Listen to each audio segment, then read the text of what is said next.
Today, I ask you to embrace difficulties. Today, I urge you to accept challenges. Today, I want you to fall in love with the process. There will be many chances to get discouraged, to lose your passion, and to think it's not meant to be. But to reach your destiny, you must have a determined mind.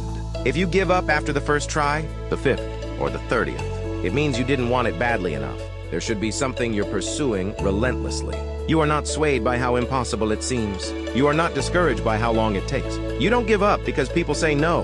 Your mindset is, if I have to believe my whole life, I will not stop believing. I will not take no for an answer. I will not settle for mediocrity. I will keep pursuing what's in my heart. Ask yourself, what do I truly want? What do I really want? Write it down. Writing induces thinking. Thinking creates an image. As you form these images, you're building a vision in your mind. It's the visionaries who change the world. Think about that. What maintains that competitive edge, what keeps you on top, is the ability to think and prepare mentally repeatedly. The body has limits. The mind does not. We focus so much on the physical that we forget it all starts in the mind. Everything begins here. If you're not mentally ready, you're never truly physically prepared. And that's where preparation starts. Imagine your future if you decide not to let fear stop you. Do it. Because if you don't, life will beat you until you surrender. When you're young and making mistakes, don't let them defeat you. Everyone who has made it. You have to fail to win. Look, to know how to make the game-winning shot, you have to miss it first. You have to be tough, because the road to success is always under construction. It's never a clear path to success. Successful people have a relentless attitude. You have to hang in there through the tough times because they usually come right before the big break.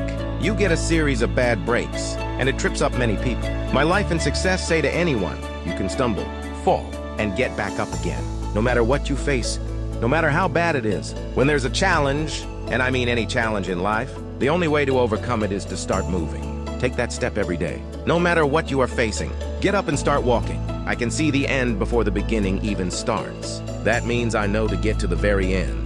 I can see it right now. Before I went to Buds and was losing weight, I saw myself walking across the stage at 191 pounds because that's what I had to be to get in. I saw myself 6 months, a year later, whatever it took, I saw myself crossing that stage, getting that certificate, and I was able to see myself there at 300 pounds. That feeling.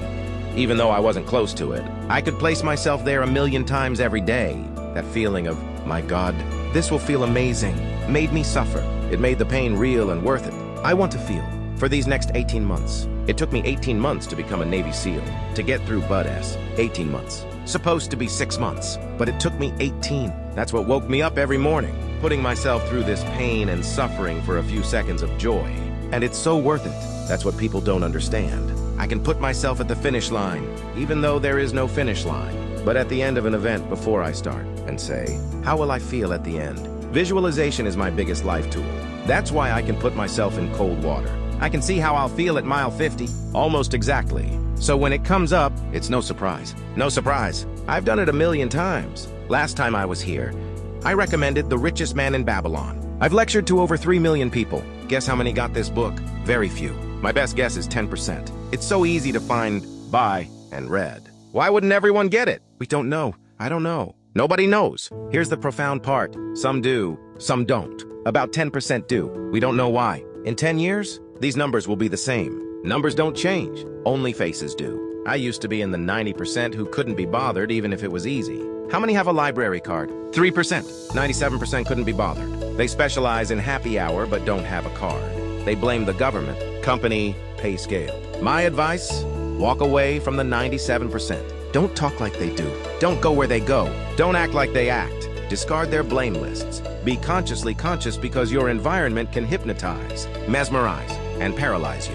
Take full responsibility for your life, Oscar Wilde said. Responsibility is what we expect from others. True, most dread it. We see it every day. We get mad when the dentist is late, but forget our missed mortgage payment. We fume when a contact doesn't call, but forget our unreturned calls. We write angry letters to airlines, but not to ourselves when we're late. Avoidance of responsibility is common in personal and professional lives. Most people aren't as successful as they want. There's a connection. I hope you'll agree and understand it's best to take responsibility for all you do. That's just the start. Often, it's best to accept responsibility for others' mistakes, especially in leadership. You might ask, why? I'll explain. I don't like technical stuff, even though I must use Twitter, Instagram, Facebook. I find someone who likes it. You need help to reach goals. Be confident in your strengths, not cocky. Manage and develop them, and don't let anyone talk you out of them. That prepares you for challenges. Know yourself, develop your skills, and work on weaknesses. I've had to use social media despite myself because the world moves there. If I had as many followers as Kim Kardashian, I wouldn't need this show.